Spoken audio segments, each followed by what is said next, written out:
Dah. Yuk. Ya anak-anak keluar yuk.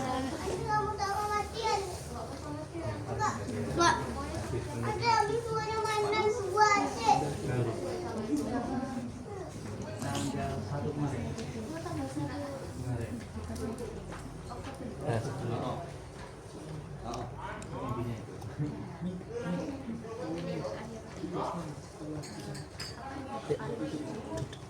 Enggak sopan main sopan.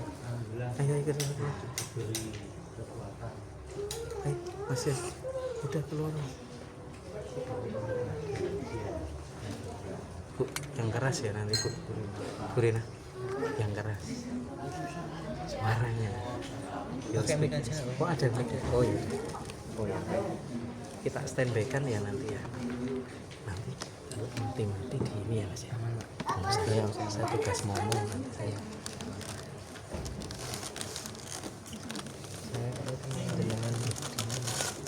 Jenengan yang bantu bisa. Baiklah, sebelum acaranya kita mulai, untuk Bapak Ibu dan rekan-rekan mohon duduknya dirapetin lagi, dimaju ke depan. Maju ya, maju. Maju. Duduknya maju di depan, nanti nggak bisa memperhatikan ketika pematerinya udah.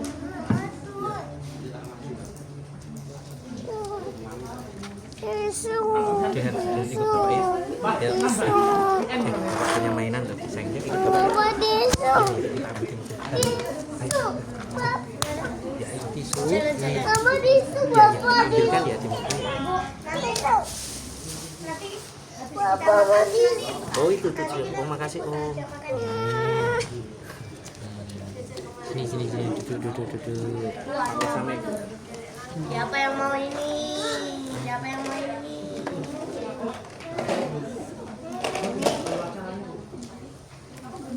Ya, ngalah Mas Jan.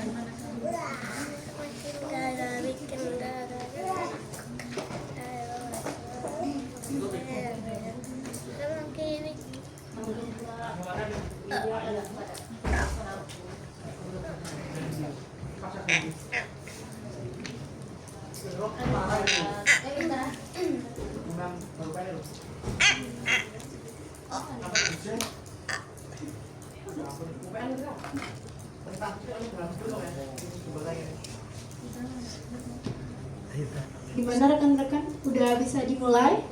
Duduknya udah nyaman? Udah pas? Oke. Bismillahirrahmanirrahim. Assalamualaikum warahmatullahi wabarakatuh. Waalaikumsalam warahmatullahi wabarakatuh. Alhamdulillahirabbil alamin. Asyhadu an la ilaha illallah wa asyhadu anna Muhammadan abduhu wa rasuluh. La nabiyyan ba'da. Yang terhormat Bapak Faisal Makruf dan yang saya hormati Ustazah Nurina Umi Habibah SGZMS dan yang saya banggakan rekan-rekan sekalian. Pertama-tama, marilah kita panjatkan puji dan syukur kepada Allah Subhanahu wa taala yang telah melimpahkan rahmat beserta hidayahnya sehingga kita dapat berkumpul di tempat ini dalam keadaan sehat walafiat. Salat dan salam tak lupa pula kita sampaikan kepada junjungan Nabi besar kita, Nabi Muhammad Sallallahu Alaihi Wasallam. Sebelumnya, perkenalkan nama saya Tina Lorenza yang akan memandu acara kita pada malam hari ini. Baiklah teman-teman sekalian, terima kasih untuk kehadirannya di acara kita pada malam hari ini di kajian Bina Rohani. Nah, di mana kegiatan kita pada malam hari ini semoga bisa berjalan dengan lancar.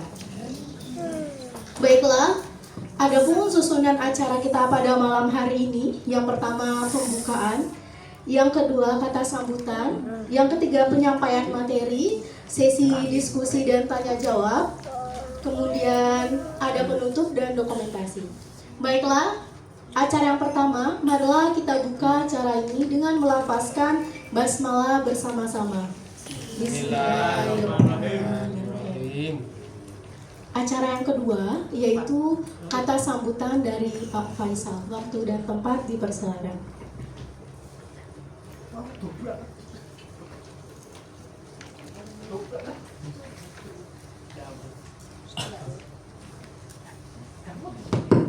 Terima kasih. Assalamualaikum warahmatullahi wabarakatuh.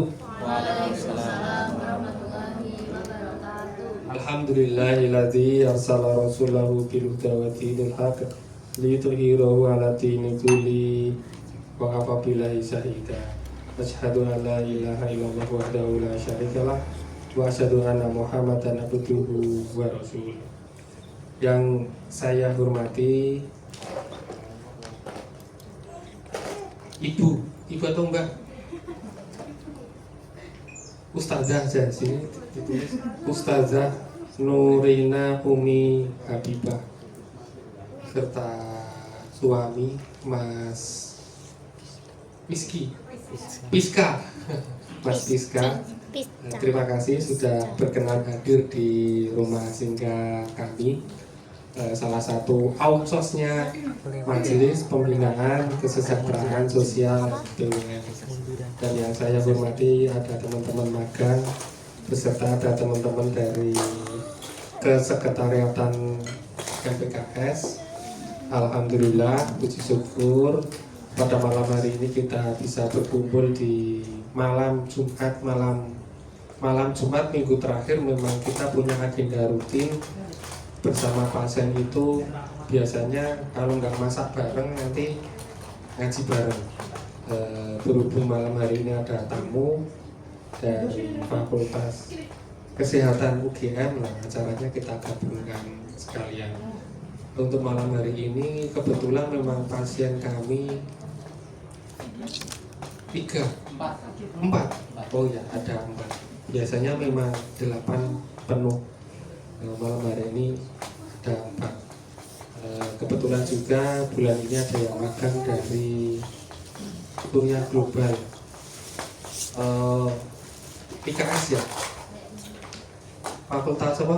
Kesehatan masyarakat. Fakultas Kesehatan Masyarakat dari Surya Global. Rumah singgah ini sudah berjalan kurang lebih 4 tahun lebih. 4 tahunnya itu besok bulan November, pas bulan depan nanti pas 4 tahunnya. Alhamdulillah selalu bermanfaat untuk umat, hampir tidak pernah kosong, paling sedikit paling 2 atau 3 pasien, dan itu sangat jarang. Seringkali rumah singgah ini penuh. Untuk selanjutnya, biar tidak terlalu malam, mungkin ini yang dapat saya sampaikan. Semoga nanti apa yang disampaikan oleh Ustazah Habibah Umi, Ustazah Nurina Umi Habibah balik, semoga nanti banyak memberi manfaat kepada kita semua, dan semoga suatu saat nanti bisa berkenan kembali hadir di sini. Memang acara ini, kajian ini memang kita mulai biasanya memang habis maghrib, biar nanti selesainya tidak terlalu malam. Karena nanti kalau malam begitu tuh pasiennya sudah harus istirahat. Baik, mungkin ini yang dapat saya sampaikan. Terima kasih atas kehadiran dari teman-teman Departemen Gizi Kesehatan FKKMK. Apa ya, Mbak? Fakultas Kedokteran Kesehatan Masyarakat UGM. Dan keperawatan UGM. Dan alhamdulillah terima kasih sekali kehadirannya di sini. Dan mohon maaf bila ada salah kata. Saya akhiri. Assalamualaikum warahmatullahi wabarakatuh.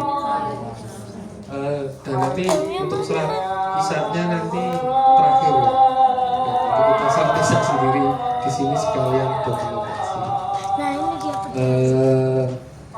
Sebelum saya kembalikan ke MC, mungkin nanti sambil acaranya berjalan santai saja. Oke, terima kasih. Baiklah, terima kasih kepada Pak Faisal untuk atas sambutannya untuk kita semua. Kita langsung saja ke acara ini, yaitu penyampaian materi dengan tema optimalisasi kesehatan melalui pola makan dan dukungan psikososial yang akan disampaikan oleh Ustazah Nurina. Bismillahirrahmanirrahim. Assalamualaikum warahmatullahi wabarakatuh. Rabbi shrah li sadri wa yassir li amri wahlul 'uqdatam min lisani yafqahu qawli. Bismillahirrahmanirrahim.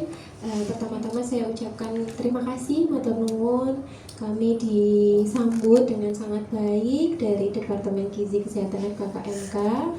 Kebetulan bersamaan dengan jadwal pertemuan rutin ya niki. Sebelumnya memperkenalkan diri, saya Nurina Umi Habibah. Sebenarnya seharusnya sama satu teman saya lagi dari Departemen Gizi juga, Bu Riani Witaningrum, tetapi qadarullah bersamaan dengan jadwal mengajar, jadi tidak bisa nderek silaturahim ke sini. Selain itu juga kami dibersamai dengan mahasiswa, para mahasiswa dan mahasiswa magister, Mbak Awalia Sakinah. Ini impor ini dari Sulawesi. Sama satu lagi Mbak Hani, mahasiswa S1 Gizi, ini juga impor dari Klaten. Alhamdulillah hari ini bisa silaturahim ke rumah singgah pasien Muhammadiyah. Dekat karena ya dari UGM ke sini kan dekat, jadi harus disempat-sempatkan untuk bisa silaturahim dengan para pasien, pendamping, juga teman-teman di RSDM. Singkat mawon ya perkenalannya, tadi kami dari Departemen Gizi Kesehatan FKKMK, karena panjang. Kalau dulu tuh cuma Fakultas Kedokteran Umum, kalau sekarang Fakultas Kedokteran Kesehatan Masyarakat dan Keperawatan.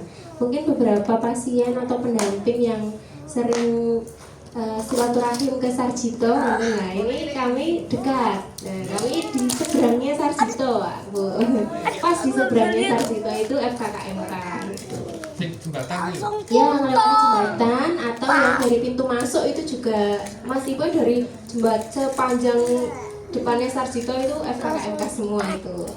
Dan hari ini sedikit yang ingin kami bagikan. Sebenarnya saya itu agak ini ya, takut dipanggil ustazah, bukan ustazah saya itu.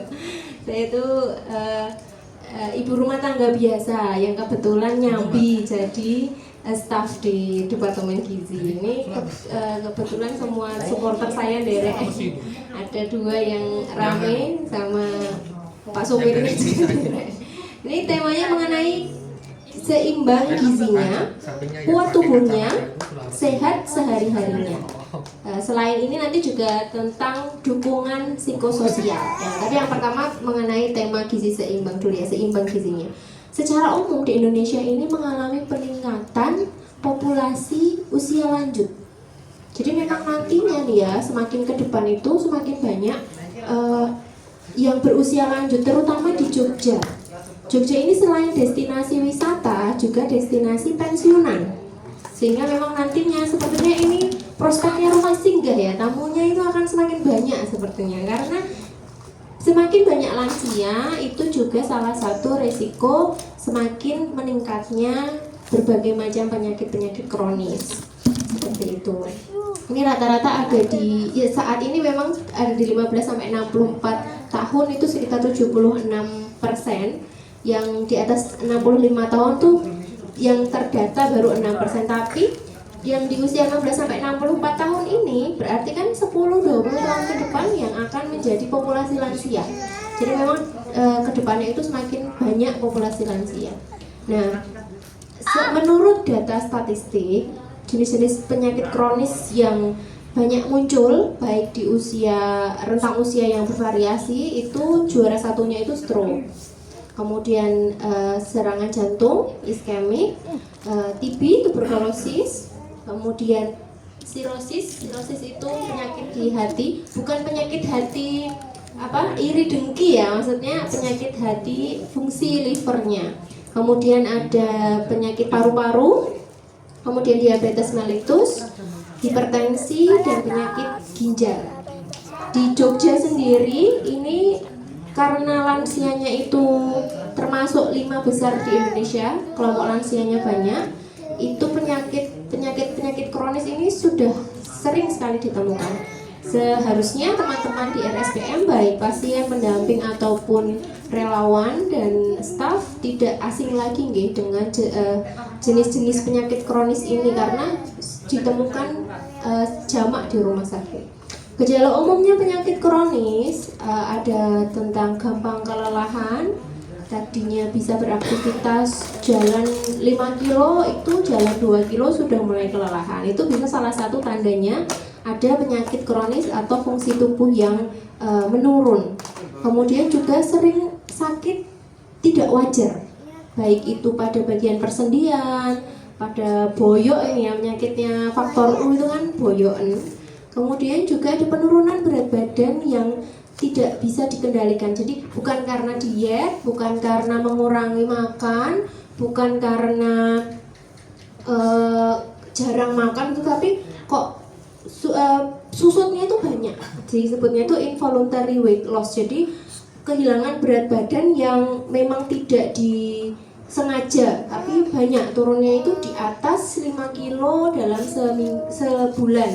Itu perlu diawasi memang. Kemudian mengenai tekanan darah meningkat, sering meningkat, itu bukan hanya hipertensi sendiri, tapi itu resikonya banyak ke fungsi jantung pembuluh darah, ke fungsi ginjal. Nah itu akan banyak masalah ke situ. Kemudian juga gula darah. Gula darah kalau tidak stabil, sering tinggi, padahal belum dahar sudah tinggi gula darahnya, itu di dalam darah gulanya banyak, tetapi nggak bisa dibikin sebagai energi, nggak bisa jadi bensin gitu ya, jadi tetap lemes walaupun gulanya tinggi karena nggak bisa masuk. Atau ada penumpukan cairan di dalam tubuh, baik itu yang seimbang kanan kiri semua membengkak cairan, atau hanya di salah satu bagian tubuh, di kanan saja atau di kiri saja. Biasanya penumpukan cairan itu banyak di kaki karena kan terikut gravitasi ya, kalau berdiri tuh banyak nanti ke bawah, jadi biasanya kalau penumpukan cairan itu banyak di kaki. Ini tanda-tanda penyakit kronis yang perlu diwaspadai. Nah, dengan banyak munculnya penyakit kronis itu sebenarnya banyak kerugian yang dihadapi, baik oleh diri sendiri ataupun oleh negara secara umum. Misalnya dari kondisi fisik, itu kan pasti fungsi fisiknya jadi menurun. Tadinya kuat, tadinya bisa beraktivitas, jadi harus terbatasi aktivitasnya.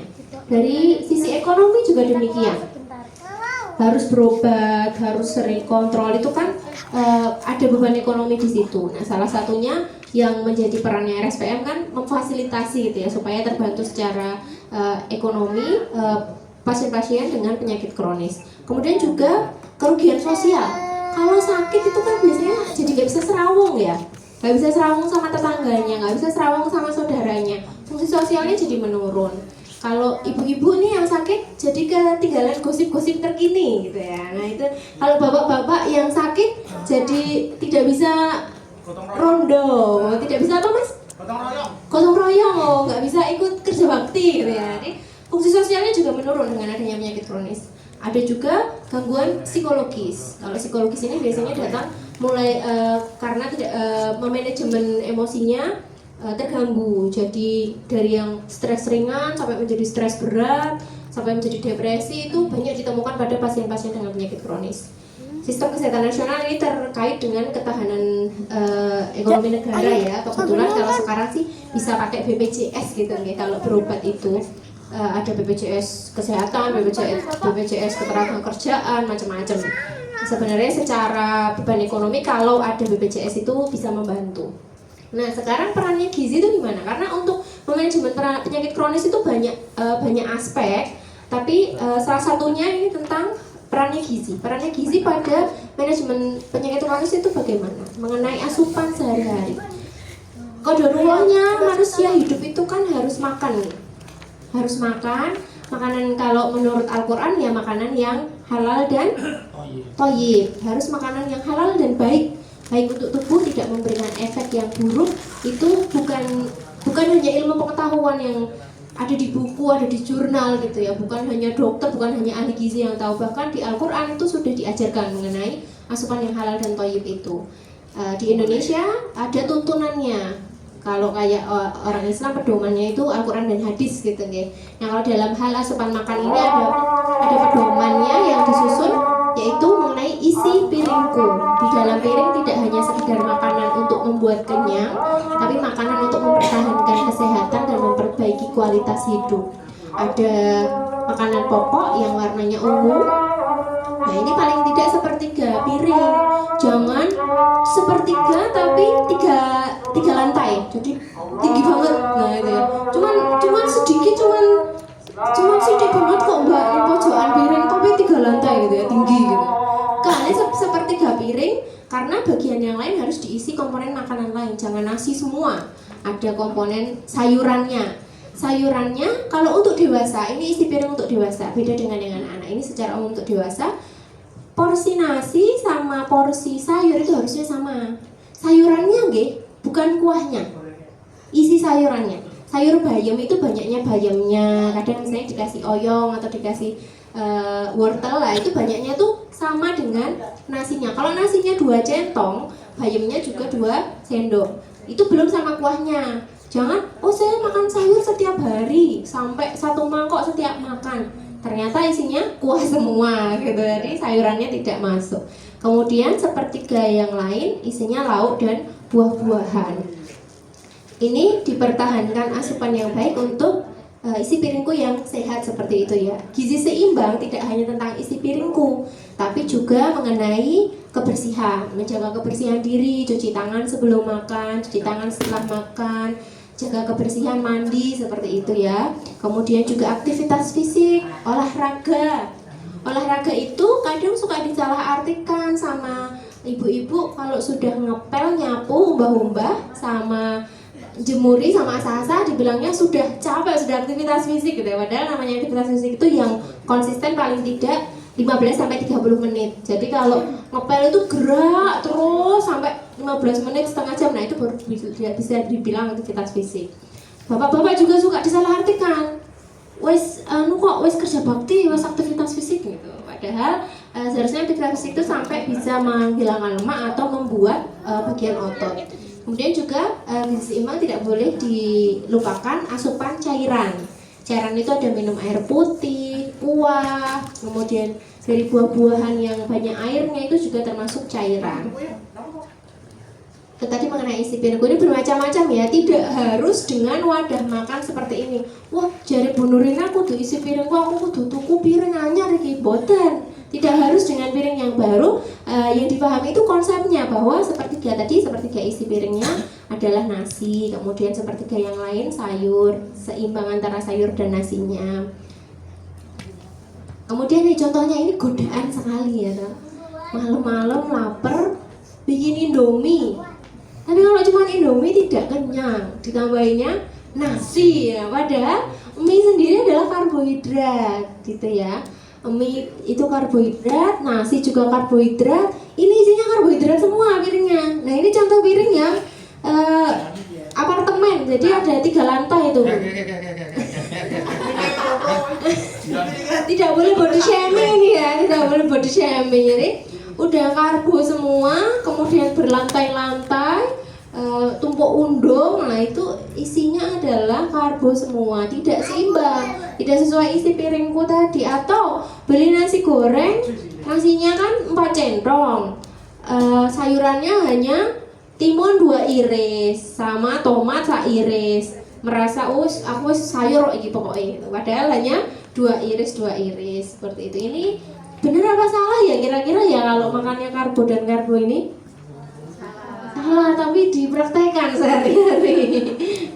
Nah ini ya, di Indonesia itu kita punya keanekaragaman makan yang sangat banyak sekali. Secara filosofis, secara kearifan lokal, kemudian juga secara turun-temurun dari Sabang sampai Merauke, bermacam-macam sekali makanannya. Kebetulan memang kita posisinya ada di Jogja nih, ada di Sleman. Makanan pokoknya masih banyak pakai nasi. Nasi itu pun macam-macam, ada nasi putih, nasi merah gitu ya, nasi campur. Kalau di tempat lain mungkin tidak hanya nasi. Misalnya di Papua itu sudah banyak memakai papeda sagu. Mbak Gina di Sulawesi juga ada sagu ya Mbak ya? Nah, pakai sagu sebagai ganti. Tapi ada juga praktek karbo-karbo itu, karbo plus karbo, sudah makan pakai sagu, habis itu pakai ubi, nah itu juga karbo dan karbo. Macam-macam sekali makanan di Indonesia itu. Ada yang tidak populer tapi padahal baik, seperti misalnya terancam. Terancam itu isinya kan sayuran-sayuran, lemaknya dapat dari kelapanya, itu baik-baik. Terus rempah-rempah. Kemudian juga ada makanan-makanan yang berempah banyak. Rempah-rempah itu ternyata banyak kandungan antioksidannya yang bagus untuk kesehatan. Kemudian nih, sayangnya dengan adanya kemajuan teknologi ini, kadang pengetahuan tentang makan sehat itu suka terhambat dengan pengetahuan-pengetahuan populer.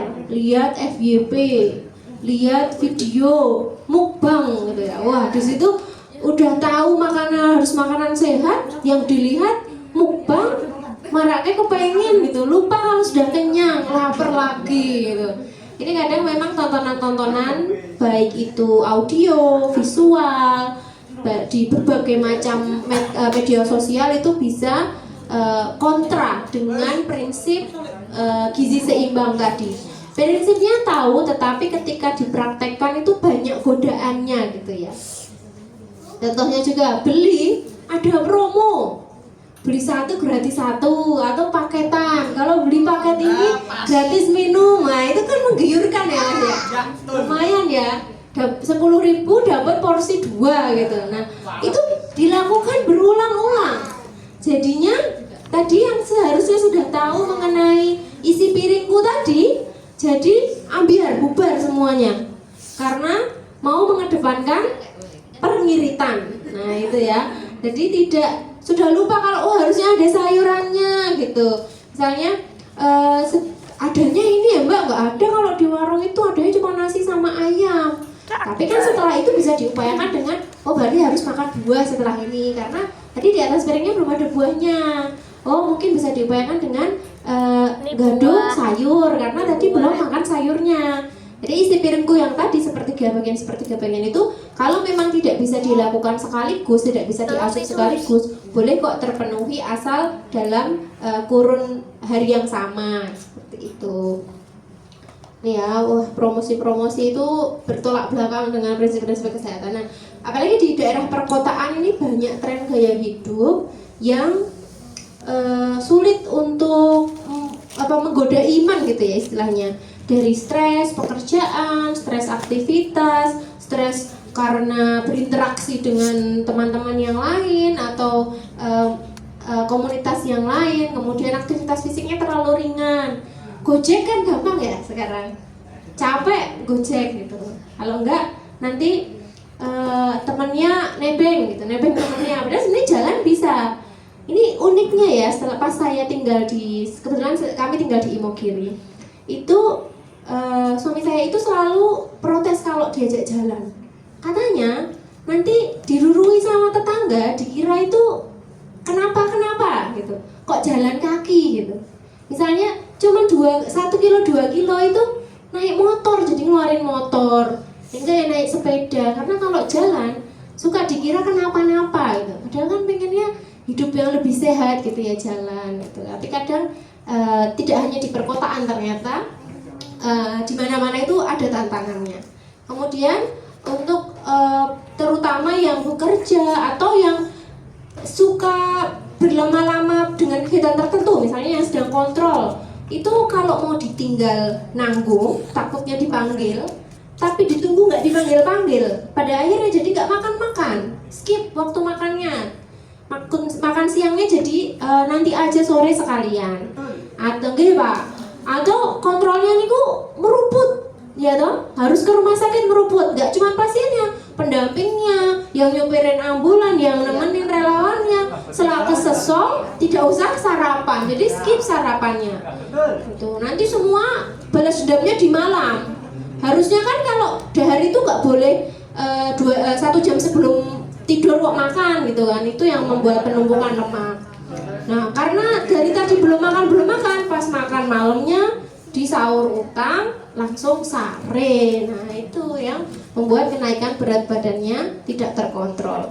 Kemudian semakin banyak jenis makanan itu aneh-aneh saat ini tuh ada aja inovasinya ya. Jadi pilihan makanan-makanan yang tidak sehat itu semakin bertebaran.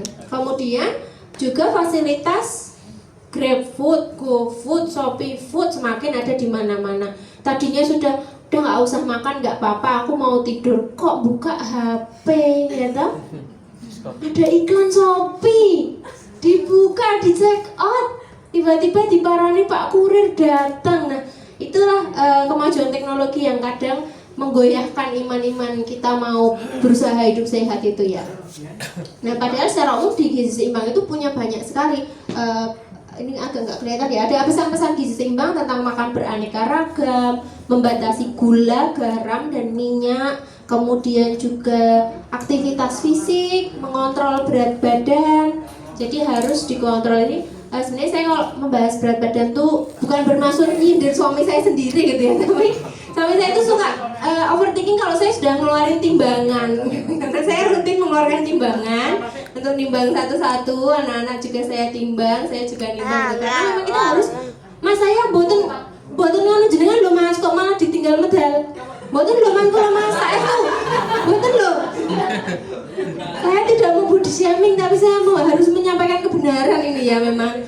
Walaupun pahit gitu kebenarannya. Kemudian juga minuman asupan air putih sehari itu bisa 6-8 gelas air putih ya, atau cairannya, bukan terus ditambah gula, air yang berasa rasa itu tambah tidak sehat. Kemudian ngecek label makanan, itu harus dicek dia gulanya banyak apa tidak, apalagi untuk pasien-pasien penyakit kronis itu harus melihat proteinnya tinggi apa tidak gitu. Yang semakin baik kan protein yang tinggi.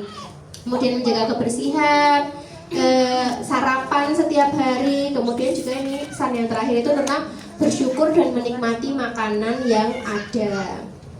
Ini yang harus dibatasi, garam, gula, dan lemak atau minyak. Bisa minyak, bisa koyor, bisa tetelan. Nah itu adalah lemak. Itu perlemak-lemak ini. Ini ya, ada yang separuh ini sayur dan buah, kemudian lauk dan karbohidrat atau marki ngoten. Karbohidrat itu berbagai jenis, nggak cuma nasi ya, pokoknya yang membuat kita kenyang penuh itu adalah karbohidrat. Selain melihat jenisnya, dia karbohidrat, apakah protein, apakah sayur, itu kita juga bisa memperhatikan mengenai indeks glikemik. Indeks glikemik itu kecepatan menaikkan gula darah. Jadi makanan dia kalau dikonsumsi langsung naik apa enggak gula darahnya. Biasanya makanan-makanan yang banyak seratnya, makanan yang seret, nah itu indeks glikemiknya malah rendah. Kayak nasi. Ada yang pernah nyoba nasi putih sama nasi merah, lebih enak mana? Lebih enak putih, yang merah lebih seret ya. Padahal itu indeks glikemiknya lebih rendah, lebih sehat dalam hal menjaga gula darah, tidak langsung melonjak naik seperti itu. Macam-macam ya indeks glikemik tinggi itu, yang semakin enak, semakin manis, semakin bikin kepengen terus lah, itu biasanya indeks glikemiknya semakin tinggi.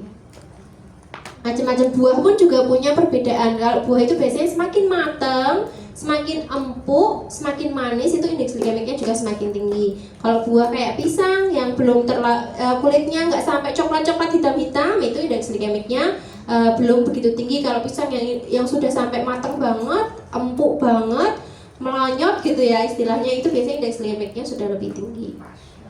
Ini untuk beberapa jenis anjuran ya, misalnya untuk pasien dengan diabetes mellitus. Diabetes mellitus ini kadang bukan sumber primer, kadang misalnya ada penyakit tertentu kemudian muncul diabetesnya, itu juga bisa baru muncul diabetesnya. Khususnya sih kalau diabetes itu 3J, jadwal makannya harus teratur, jenis makanannya harus dipilih, tadi nggak boleh yang indeks glikemik tinggi, sama jadwal jenis, satu lagi apa ya, 3 jadwal jenis, jumlah ya, jumlahnya harus dibatasi. Kemudian kalau HT itu hipertensi itu musuhnya adalah garam, kemudian gula, dan lemak-lemakan yang gurih-gurih enak itu loh, tetelan, kemudian kronyos, kemudian Enak ya bisa. iya, nah itu boleh tapi tidak berlebihan, boleh tapi tidak berlebihan, karena untuk pasien hipertensi itu adalah musuhnya garam. Garam yang nggak kelihatan itu banyak loh. Garam itu tidak harus terasa asin. Kecap itu tinggi garam. Saus-sausan itu tinggi garam. Mau saus tiram, saus Inggris, saus kecap asin, kecap manis, itu semua itu sebenarnya tinggi garam. Makanan-makanan kemasan itu biasanya memang ada garam sebagai pengawetnya. Misalnya nih ya, telur asin itu bisa sudah matang tapi bisa tahan lama nih. Beda dengan telur ayam yang dikukus biasa. Karena telur asin itu banyak garamnya, dia sebagai pengawet alami. Cuman minusnya yaitu makanan-makanan yang bisa awet lebih lama karena asin, ikan asin itu juga musuh untuk hipertensi. Namanya juga ikan asin. Selain itu juga tentang hipertensi itu banyak sayuran. PJK itu penyakit jantung kronis. Jantung koroner itu mirip-mirip sama hipertensi ya, lemak-lemak jahat itu harus dihindari. Kalau CA itu cancer. Cancer ini banyak sekali mitos untuk pasien-pasien cancer, jadi apa-apa nggak mau dahar. Gula nggak boleh, apalagi yang nggak boleh biasanya. Relawan atau pendamping ada yang pernah dengar untuk pasien kanker apalagi yang nggak boleh? Apa Pak? Biasanya Pak? Lele Pak ya. Bakar itu benar. Tapi kalau bakaran itu benar, bakar gosong-gosongan itu memang tidak boleh. Tapi itu tadi kan gula nggak boleh lah. Kalau nggak dikasih karbohidrat ya lemes no. Nah nanti malah gula darahnya ngedrop ya, didahar sewajarnya, bukan terus ngambilnya kok gula pasir gitu ya, yang nggak boleh. Kalau gula misalnya karbohidrat dalam bentuk nasi, mie itu tetap nggak apa-apa. Tapi bakar-bakaran itu memang nggak boleh. Bakar-bakaran untuk penyakit kanker, penyakit kronis itu dihindari karena itu sumber inflamasi memang. Makanan-makanan cepat saji yang nganget itu kalau bisa juga dihindari gitu. Kalau bisa yang makanan itu yang makanan yang segar, kalau habis dimasak langsung didahar gitu. Jangan tewel itu kalau belum 3 hari belum ngerendi ya Pak ya. Nah itu nganget gitu sampai gosong nanti lama-lama. Nah itu yang sebisa mungkin dihindari. Untuk penyakit hati, tadi bukan penyakit hati iri dengki ini ya, tapi penyakit hati karena fungsi liver itu memang harus diperhatikan karena hati adalah pabrik makanan utama di dalam tubuh kita. Jadi pasien-pasien biasanya kalau ada gangguan hati itu repot sekali mengatur daharnya memang. Dikasih dahar tidak bisa diproduksi kan di dalam hatinya, kalau nggak dikasih dahar lemas gitu. Itu memang harus konsultasi dengan ahli gizi ini mengenai dietnya penyakit hati. Kemudian ini penyakit tidak menular. Penyakit kronis itu bukan penyakit menular ya. Tidak semua penyakit kronis itu penyakit menular. Penyakit yang gampang menular itu biasanya yang virus, itu memang bisa menular. Bakteri itu bisa menular, tapi bukan berarti semua penyakit itu pasti menular. Semua penyakit kronis pasti menular itu enggak. Kan enggak semuanya nular cuman karena salaman, enggak nular cuman karena jagongan gitu. Jadi mungkin perlu diluruskan mengenai penyakit menular dan tidak menular itu. Kalau untuk penyakit tidak menular, beberapa penyakit kronis banyak yang sifatnya penyakit tidak menular. Diabetes itu tidak menular, hipertensi, stroke itu kan tidak menular. Ini biasanya muncul karena gaya hidup.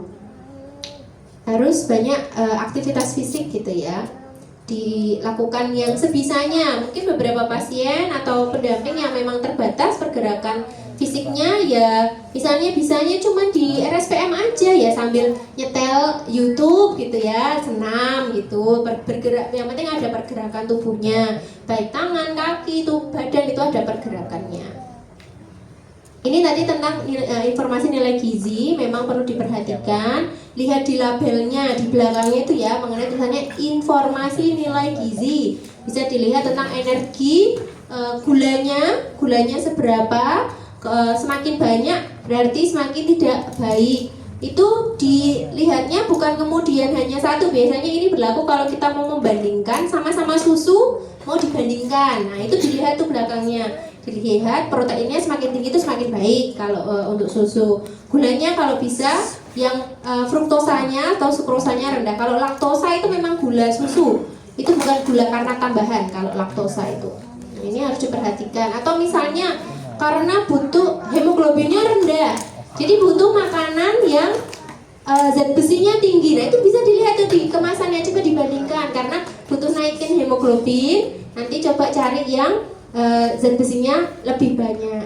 Untuk pasien-pasien albuminnya rendah gitu ya, ini biasanya pasien-pasien penyakit kronis ini di albumin PR-nya itu berarti harus cari yang proteinnya tinggi, seperti harus dilihat di belakangnya. Itu tentang asupan makanan. Ada yang mau ditanyakan dulu tentang pola makan tadi dalam membersamai khususnya pada penyakit kronis? Monggo. Nanti kalau ada yang tanya, saya punya door prize. Boleh relawan, boleh pendamping, boleh pasien, boleh. Monggo, bebas. Bu, tanya Bu ya di dalam-dalam. Monggo, boleh. Majeng tanglet napa? Monggo, Pak. Pak sinten saking pundi?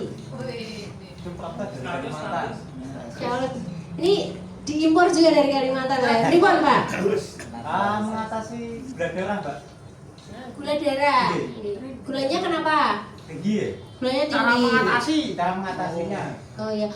Cek gula darahnya sebelum dahar atau setelah dahar? Wah, itu setelah Kalau setelah makan pasti tinggi. Pasti tinggi. Kalau habis makan gulanya rendah itu malah sakit. Habis makan itu pasti tinggi, Pak. Sampai di atas 140. 200. Belum pernah cek gula darah puasa. Dokternya nyuruh cek gula darah puasa betul? Enggak paham, yang penting tahu dicek gula darahnya 250. Wah, itu tinggi banget memang kalau habis Cara makan. mengatasinya Nah, itu tadi terkait sama indeks glikemik tadi, Pak. Karena kita tetap butuh tenaga, ya. Kita tuh tetap butuh gula. Mau orang sakit diabetes, nggak sakit diabetes, badan kita itu butuh gula untuk bensinnya gitu ya, terutama otak. Kalau kayak misalnya orang puasa, biasanya setelah jam 10 itu diajak ngomong suka nggak nyambung gitu kan. Nah, itu karena gulanya di dalam otak itu sudah berkurang. bangun tidur gitu ya, bangun tidur sama tidur kita nggak dahar. Bangun tidur tuh ditanyain suka hah gitu kan, karena belum sambung, otak kita belum dapat gula. Jadi sebenarnya saya mau meluruskan dulu ya, gula itu memang dibutuhkan sama badan kita, tapi pada kondisi yang tidak normal, gulanya nggak mau masuk ke dalam badan. Gula itu beredar di darah, harusnya dia masuk ke badan. Nah, kalau pas dicek kok gula darahnya tinggi, itu berarti gulanya nggak masuk ke badan. Orangnya masih lemes nih, orangnya masih lemot gitu ya, masih nggak nyambung. Tapi kok gulanya tinggi, itu berarti ada masalah, gula tidak masuk ke dalam badan. Gulanya cuma ada di darah. Nah, yang harus dikendalikan kalau memang butuh obat itu monggo bisa diobati. Apakah butuh insulin atau butuh obat gula? Tapi dari sisi daharnya yang harus diperhatikan tadi, silakan musuhan sama gula tambahan. Kalau bikin teh buatan ditambah gula, pun buatan ngunjuk sirup-sirupan, pun buatan ngunjuk manis-manis. Karena gula tidak hanya dari gula pasir. Nasi itu juga ada gulanya, roti ada gulanya, karbohidrat. Ini roti. Jadi kalau sekiranya masih makan karbohidrat, nggak akan pingsan. Ya, tadi kan saya bilang kita harus dapat gula nih supaya bisa gerak gitu ya. Tapi tidak harus dari gula pasir, maksudnya gula itu. Jadi gula pasir stop, dihindari. Karena dia indeks glikemiknya sangat tinggi. Pilih makanan-makanan yang seret. Kayak roti. Telo, ya. Daharnya, nasi itu sebenarnya masuknya ke indeks glikemik sedang. Dia bukan indeks glikemik tinggi. Kalau nasi putih ya, misalnya bisa dicoba nasi ganti nasi merah. Kalau nggak bisa ya udah nasi putih nggak apa-apa, tapi jangan tingkat 3 nasinya ya. Cuma 1 centong aja, dibanyain di sayurannya. Tuh pilihan karbonya karbo yang seret. Itu salah satunya. Jangan yang manis-manis lagi. Jangan yang manis-manis lagi. Sama tadi yang jelas kalau memang perlu ada intervensi obat itu bisa dibantu. Karena kalau indikasinya karena gula nggak bisa masuk ke tubuh ya berarti memang harus dibantu dengan obat. Ya, tapi dari daharnya tadi ya manis-manisnya udah ini ya musuhan sama yang manis-manis. Termasuk buah ya Pak. Buah itu ada buah yang memang sangat manis. Misalnya mangga. Enak nggih, mangga semakin manis semakin enak ya. Mangga cuma boleh 1. Nggak boleh sekali makan kok 3, 2 gitu nggak boleh.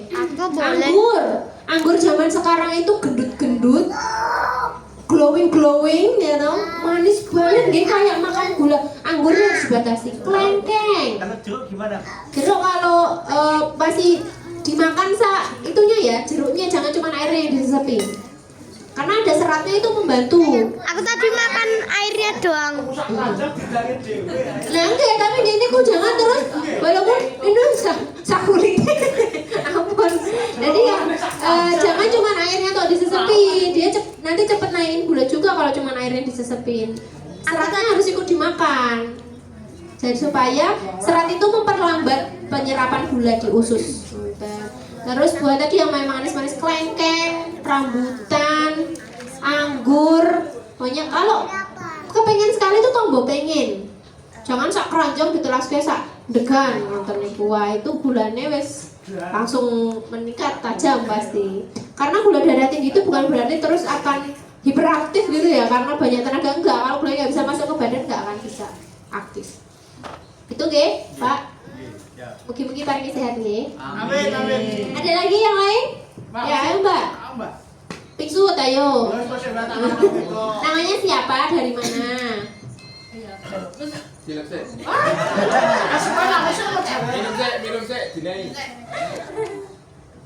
Oke, baik, perkenalkan nama saya Fatma. Saya dari Psikologi Unisa. Izin bertanya, Mbak. Sebelumnya kan saya pernah ikut program IF. Nah, itu saya pakai metode 12-12. Tapi kan saya kan punya asam lambung nih, Mbak. Nah, itu gimana caranya biar 12-12 itu berhasil? Karena kan saya tuh membiasakan dari jam 12 malam sampai 12 siang itu tidak makan. Jadi kayak mungkin makan kayak kalau pagi itu telur rebus gitu kan. Siangnya baru nasi. Tapi itu menurut saya pemicu untuk asamnya tuh naik juga, jadi bingung mau gimana caranya. Oke, tentang intermittent fasting ya. Terima kasih sebelumnya. Oke, Mbak Fatma tadi sudah 12-12 sudah berjalan berapa lama? Dari Agustus 2024. Dari Agustus, kemudian ada perubahan nggak? Ada, turun 5 kilo. Dalam berapa lama? Dari Agustus sampai Oktober. Cuma 3 bulan? Iya, karena saya olahraga jogging terus. Oke. Ya, tapi ini Mbak, minusnya karena kemarin puasa, jadi kan berubah juga polanya. Dan dimana saya yang tiap hari itu jogging, kadang hiking gitu kan, terus tiba-tiba nggak melakukan hal itu. Nah, habis itu langsung malah berat badannya naiknya tuh drastis juga. Itu kan yang bikin saya pusing juga gitu. Oke, jadi tadi ya tentang intermittent fasting 12-12. Sebenarnya intermittent fasting seperti namanya, dia kan puasa.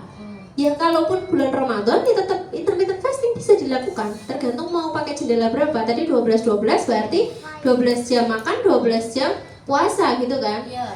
Kalau pakai 12-12 misalnya dari jam 12 malam sampai jam 12 siang, pagi itu nggak boleh makan telur, makannya jam 12 siang. Oh, tapi kalau nggak diisi kan kalau asam lambung juga kadang sakit Mbak. Ini lebih ke pembiasaan soalnya intermittent fasting itu. Mungkin tadinya belum kuat 12-12, pakai yang 8-14 dulu seperti itu. 14-nya makan, 8 jam puasa. Tapi memang yang diperhatikan mau intermittent nggak intermittent, yang diperhatikan itu total kalori yang masuk. Walaupun intermittent fasting, ada orang yang intermittent itu 2-2-2 Mbak. Dia cuma punya waktu makan 2 jam. Gila, itu manusia bukan ya? Jadi dia cuma makan sehari sekali. Nah, tapi kan utamanya itu tadi ada di total kalorinya. Hitung kalorinya itu kan walaupun pakai aplikasi, tapi saya masih kurang paham gitu. Nah, itu memang berarti harus didampingi oleh ahli gizi memang untuk hitung kalori, ahli gizi atau dietitian. Tapi yang jelas itu yang utama itu di total kalorinya. Mau dia intermittent fasting 2-2-2, kalau dalam sekali makan dia mukbang kayak gitu ya, makannya 10.000 kalori, dia nggak akan turun-turun berat badannya. Gitu. Kemudian tadi yang sudah disebutkan Mbak Fatma, karena ada aktivitas fisik, begitu berhenti aktivitas fisiknya, ya udah. Iya, malah 2 kali lipat. Iya, karena tadi selain gula itu buat tenaga, kalau tidak dipakai jadi tenaga, habis makan terus tidur, gula itu berubah menjadi lemak. Begitu. Tuh, jadi kalaupun tadi kuncinya karena di olahraganya, mau intermittent fasting nggak intermittent fasting, yang berbeda ada di olahraganya. Seperti itu. Jadi berarti yang harus dikembalikan itu biro untuk olahraga lagi. Kembali ya. Oh, di sini senang bersama. Senang bersama di SPM, iya. Betul banget ya. Iya, terima kasih. Oke, monggo selanjutnya. caranya diet gimana? Namanya dulu siapa, dari mana? Perkenalkan, nama saya Dian Esdianto. Saya dari relawan. Saya mau tanya caranya diet itu gimana? Satu dan utama, niat. Kalau dan utama, niat. Ada usahanya yang belum. Ya. Salah satu contoh orang yang diet niatnya itu mulia, tapi kemudian niatannya itu sudah hilang, akan kembali lagi. Ada suami saya. Kenapa? Beliau itu punya niatan mulia, harus berbadan sehat sebelum menikah. Nggak bisa. Belum menikah, beliau itu separuhnya. Nanti ya. Begitu sudah menikah, karena beliau merasa sudah mencapai tujuannya, niatnya hilang. Nanti. Sini. Memang Sini, karena Jun. niat itu Sini. pertama dan utama. Ya, sholat pun kan harus niat. Ya. Kita ibadah tuh mau niat. Jadi kita jenengan mau diet tujuannya apa? Kalau tujuannya ibadah ya memang harus niat dulu. Nah kan eman-eman ya, kalau apapun yang kita lakukan di dunia ini tidak diniatkan ibadah kan eman-eman ya. Jadi mau diet itu biar sehat, biar sholatnya enak gitu ya. Biar kalau Mas Jas masuk. Pak. Biar nek atahiyat ki orang gelimpangi kancane gitu misalnya, itu niatnya tuh memang harus dengan keinginan gitu ya, ada keinginan yang kuat tadi niat. Setelah itu nanti sudah ada niatnya, diri sendiri, memang harus diri sendiri. Mau yang ngasih tahu presiden sekalipun, kalau kita tidak punya keinginan, ya nggak akan bisa berjalan. Yang bisa mungkin nanti yang ngasih tahu Gusti Allah gitu ya, tapi ya jangan sampai gitu ya. Nah ya nggak bisa, memang harus diri sendiri, yang dimulai itu dari diri sendiri. Kalau kuncinya dari yang maaf ya badannya sudah besar itu memang nggak boleh langsung tiba-tiba cut banyak. Turun itu umumnya seminggu cuma setengah kilo, jadi sebulan itu 2 kilo aja umumnya. Yang bisa dilakukan sendiri ya, tanpa pengawasan, dengan olahraga kah, dengan ngatur waktu makan, ngatur porsi makan, itu bisa dilakukan sendiri boleh. Tapi tadi niatnya harus dikumpulin dulu, harus diluruskan dulu niatnya. Kemudian aktivitas fisik, kalau cuma ngurangin makan nggak akan bisa berhasil. Apalagi secara fisiologis, qadarullah, Allah itu ngasih settingannya, semakin bertambah usia tubuh kita itu semakin sulit kehilangan lemak. Itu bukan cuma ilmu pengetahuan kedokteran ya, itu memang Allah yang bikin seperti itu. Qadarullahnya manusia semakin bertambah usianya, semakin sulit kehilangan lemaknya. Gitu. Jadi memang kalau nunggu nanti usianya 50 tahun ke atas, makin susah lagi turunnya. Gitu. Ada Mas yang gampang turunnya. Tapi jangan sih. Sakit. Waduh. Jangan. Balik pikiran. Kadang lo pikiran. Tapi pikiran pun ada orang yang ketika stres larinya ke makan. Kalau pengakuan dosa loh menjenengan ini. Ada orang yang seperti itu. Capek, ngantuk, stres, mikir, makan aja. Nah, pelariannya gitu. Jadi dia nggak akan kurus. Niat dulu ya Mas. Setelah itu nanti bisa diupayakan lebih lanjut dengan didampingi ahli gizi, kurangi asupan makannya, aktivitas fisiknya seperti itu. Ngoten nggih, itu mengenai asupan. Sedikit tentang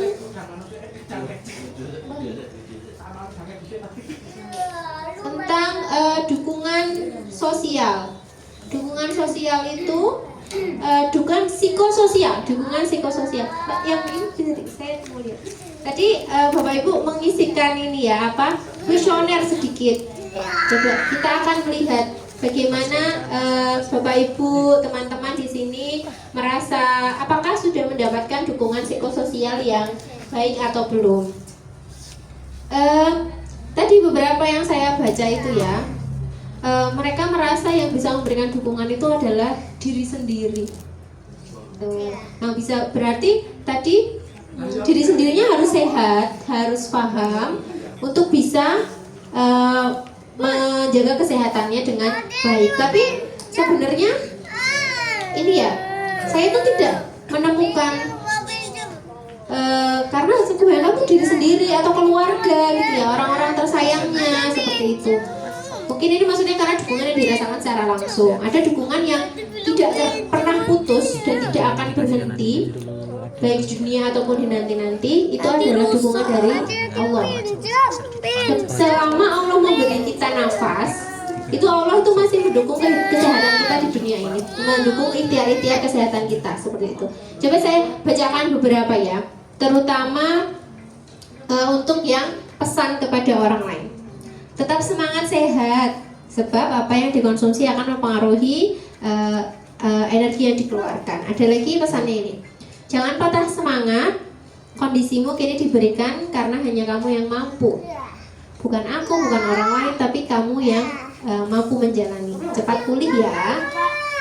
Nah, kadang kalau tidak dibacakan kayak gini tuh, kita tuh nggak tahu loh kalau ternyata sekitar kita itu peduli sama kesehatan kita. Bukan hanya diri kita sendiri yang pengen kita sehat. Di sekitar kita, baik orang-orang keluarga kita, teman-teman kita, itu pengen loh kita sehat. Lebih sering makan sayur dan olahraga ya. Ada lagi, semangat, kalian enggak sendiri. Nah kan kita tuh tidak sendirian. Baik pengingat untuk diri saya pribadi, untuk teman-teman relawan, untuk para pasien dan pendamping, kita tuh tidak sendiri. Apalagi kita difasilitasi untuk bisa di RSPM ini ya, kita tidak sendiri. Tetap semangat. Ada Richard semangat untuk kita semua di sini. Jangan patah semangat, kita pasti sembuh, insya Allah. Ada lagi? Amin. Amin. Apapun yang terjadi, tolong tetap hidup. Jangan pulang sebelum dijemput. Jadi selama Allah masih ngasih nafas, ya tetaplah hidup. Tetap semangat. Ada lagi ini, semangat untuk kita. Jangan patah semangat karena kita sama-sama berjuang. Kita kadang ini ya, sisi egois diri kita itu kadang merasa kita itu paling kesulitan, kita tuh paling kesusahan gitu ya. Padahal orang lain itu juga sama berjuangnya. Nggak mungkin mereka tidak berjuang. Lahir langsung tinggal di hotel gitu, istilahnya orang sugih apapun, mereka tuh juga pasti ada perjuangannya. Semua orang itu pasti ada perjuangannya. Saya ingat dulu kebetulan kedua anak saya itu lahir kemudian staycation di NICU. Ya, anak yang baru lahir aja ya, belum tahu siapa namanya, karena kebetulan lahir kan belum dikasih nama. Kalau kedua anak saya belum tahu siapa namanya aja sudah berjuang gitu ya, sudah Allah kasih tantangan untuk diperjuangkan gitu. Apalagi diri kita sendiri gitu. Kalau saya dulu mau menyerah gitu, saya menuruti untuk sedih ya, pasti nangis gitu ya. Tapi kan ada juga saya berjuang, ternyata anak saya juga berjuang gitu. Jadi tidak ada kok orang yang tidak berjuang di sekitar kita itu, terutama baik untuk urusan makan sehat ataupun untuk kesehatan secara umum. Ada lagi, tetap jaga tubuhmu untuk tetap sehat, karena sehat itu mahal. Sehat itu mahal gitu ya. Kalau disuruh bayar oksigen yang kita hirup tuh kita nggak akan mampu ya. Kemudian nih, agar tetap semangat dan menjaga pola makan yang teratur. Jangan lupa makan. Di sini kan disediakan dapur ya, di RSPM ya. Kalau sekiranya kontrol sampai lama, biasanya pada bawa bekal nggak? Bekalnya apa? Bawa ya Pak ya. Nah, bawa bekal bisa gitu. Jadi tadi biar tidak skip makan siangnya ya Pak.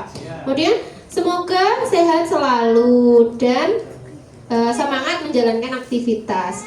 Pesannya lagi untuk kita semua, ikhtiar untuk sembuh dan semangat untuk menjalani hidup. Kita ikhtiarkan yang terbaik. Semangat, pantang mundur. Tapi kalau mau ketabrak ya mundur dulu sedikit nggak apa-apa. Nanti terus maju lagi. Tetap semangat, jangan pantang menyerah. Masya Allah, ternyata dukungan-dukungan dari teman-teman kita, sesama kita, terutama yang hari ini ada di sini gitu ya, banyak sekali yang saling mendoakan, saling mengikhtiarkan, saling mengupayakan. Semoga ikhtiar sehatnya bisa mendapat jalan yang baik dari Allah gitu ya. Karena tadi kita tidak akan pernah sendiri, ada Allah, dan kita tidak berjuang sendirian. Masing-masing punya perjuangannya sendiri-sendiri seperti itu. Ada yang mau disampaikan secara langsung nggak dari teman-teman? Siapa? Monggo. Oh, Mbak Fatna, ayo mau menyampaikan apa nih Mbak ke teman-teman semua di sini? Karena saya paham bahwasanya sakit itu tidak hanya dari fisik tapi juga dari psikis. Untuk itu teman-teman, apapun yang terjadi, tetaplah hidup, tetaplah panjang umur, dan juga selesaikan apa yang sudah menjadi tujuan kita di sini. Semoga kita sehat selalu dan juga panjang umur. Amin, amin. Selesaikan tugas kita ya. Kita jangan di dunia. ya tuh selesaikan tugas kita di dunia. Oke, terima kasih Bapak. Kita tepuk tangan buat Bapak. Jadi ada berapa kelasnya? Empat ya? Ada 4. Saya mau minta ini dong wejangannya dari pasien atau pendamping untuk kita semua yang ada di sini. Monggo. Jadi sebelah sini. Monggo, Bu. Ibu atau ayo mau ngasih semangat apa nih buat teman-teman? Apapun yang terjadi tetap semangat. Kita harus semangat biar cepat sembuh. Amin. Tepuk tangan. Oke, lanjut. Monggo, Bu. Kasih pesan-pesan buat teman-teman. Coba aku Pak, Bro. Iki to ning ini ora kita iki.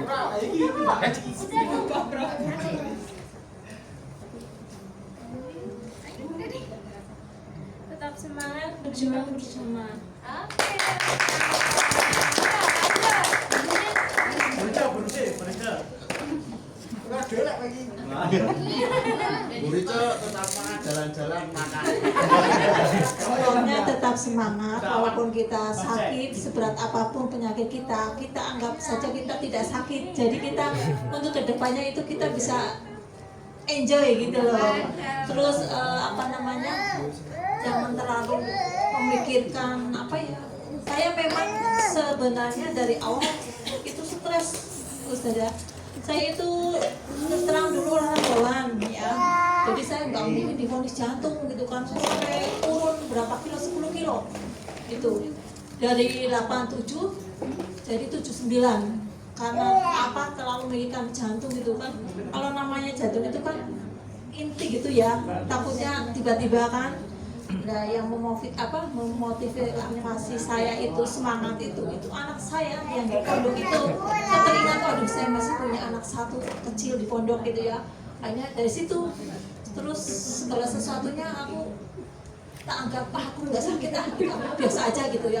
Ya biasa, penampilan biasa seolah aku nggak sakit gitu loh. Waktunya jalan-jalan, waktunya makan gitu kan. Terus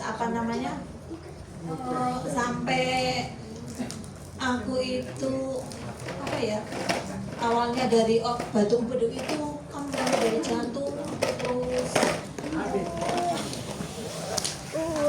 mah itu terus saraf kejepit, terus penyempitan saraf leher, terus ini mata juga gitu. Dan ini poli, terus ini kista coklat gitu. Ini lagi dalam pengobatan gitu kan. Dari suami juga alhamdulillah dukung gitu kan. Akhirnya ya udahlah Bu, kita ikhlas saja dengan apa yang kita terima penyakit ini. Terus kita anggap aja kita berobat, kita plesir gitu. Jangan anggap kita plesirnya ke Sarjito atau ya udah anggap aja kita jalan-jalan lah gitu. Jadi dari itu aku sekarang udah nggak tak pikirin gitu, tak bikin santai aja lah kayak gitu. Intinya jangan terlalu fokus ke penyakit gitu loh. Ya biasa saja gitu.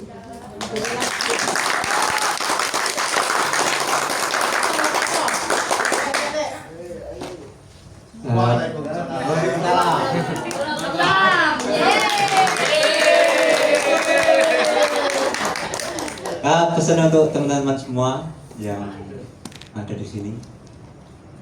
Pak, satu pesan. Jangan pernah putus asa. Saling mendukung, saling memberi support. Itu yang utama. Soalnya keluarga jauh. Terima kasih, Pak.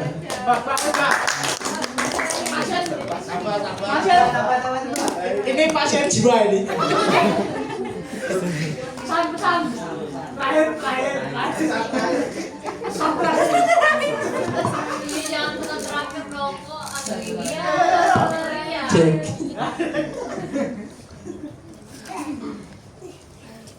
Pesan-pesan untuk pasien yang ada di rumah singgah untuk tetap ikhtiar untuk kesembuhannya gitu aja.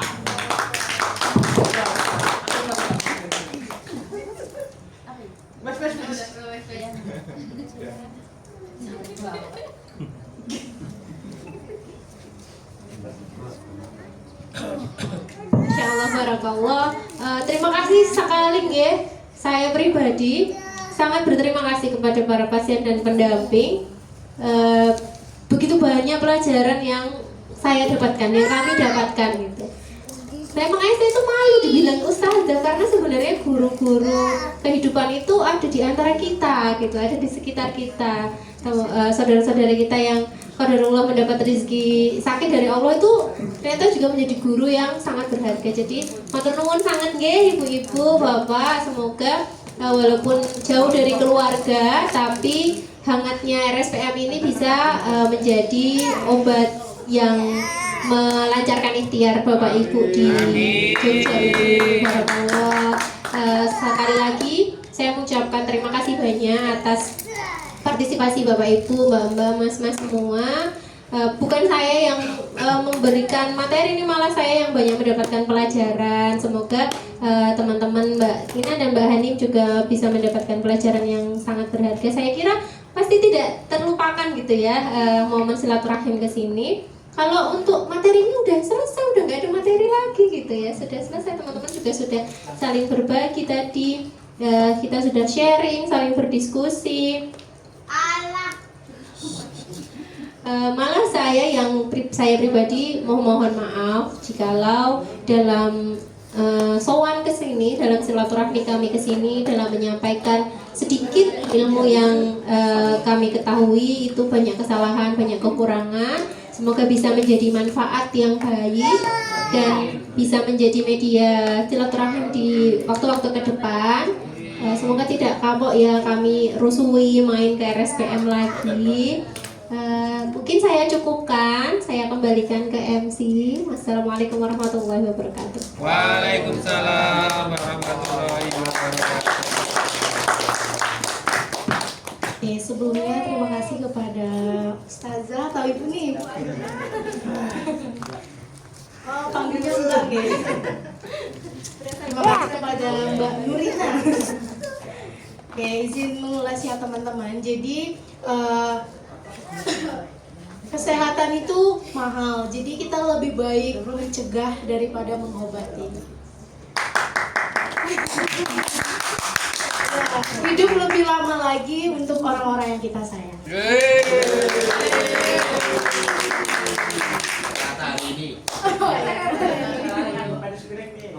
Oke, untuk sesi selanjutnya sebelum ini ditutup dulu atau mau foto-foto dulu? Tutup dulu, oke. Baiklah, sebelumnya terima kasih kepada rekan-rekan, kepada Ibu Nurina dan teman-teman sekalian, teman-teman relawan untuk hadirannya, untuk waktunya. Semoga apa yang telah disampaikan bisa bermanfaat untuk kehidupan kita ke depannya. Baiklah, marilah kita tutup acara kita pada hari ini dengan melafazkan hamdalah bersama-sama. Baiklah, saya selaku pemandu acara pada hari ini meminta maaf sebesar-besarnya jika ada kesalahan. Saya mohon maaf, kepada Allah saya mohon ampun. Saya akhiri, wabillahi taufiq wal hidayah. Wassalamualaikum warahmatullahi wabarakatuh.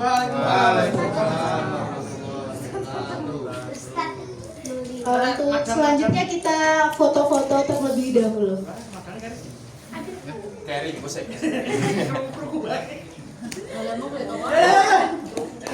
Belajarnya diet ini ya.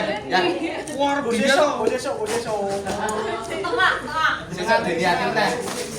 Niatnya kayak Leni. Kita bikin dari kamera.